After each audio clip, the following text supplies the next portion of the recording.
তো বন্ধুসকল চাওক, মই এতিয়া লখৰা ৰোডত আছোঁ। পূৰা বৰষুণ দি আছে একদম। আৰু এইপিনে আপোনালোকৰ চাওক, নতুনকৈ ব্ৰিজবিলাক বনাই আছে একদম, মানে মই কি ক'ম, একদম ট'টেলি চেঞ্জ হৈ যাব দেই।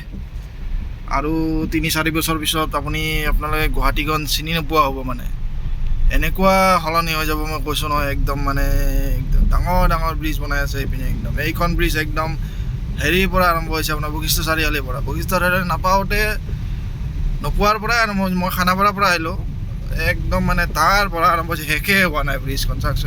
কনষ্ট্ৰাকশ্যন চলিয়ে আছে।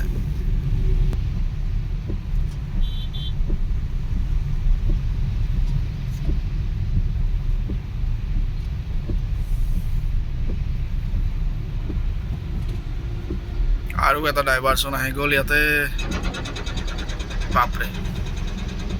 মেচিন গান চলাই আছে পিছপিনে একদম। এইপিনে একদম ডাইভাৰচন চাকচোন। ওপৰৰে গ'লে মই একচুৱেলি বঢ়িয়া বঢ়িয়া বঢ়িয়া। এইপিনেদি কি ধুনীয়া ৰাস্তা এটা আছিল, মই অলপ বেয়া ৰাস্তাদি আহি গ'লোঁ। ধুত, বেকাৰ গাড়ীখনক কষ্ট দিলোঁ।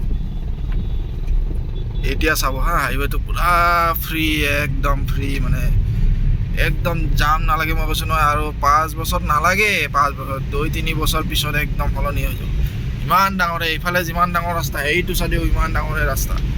চাওক, ট্ৰেফিক জাম অলপো নাপায় আপোনালোকে, একদম মানে মই কৈছোঁ নহয়, বিন্দাছ আহিব পাৰে। UP মহাৰাষ্ট্ৰৰ দৰে হাইৱে হৈ যাব এই হাইৱেটো।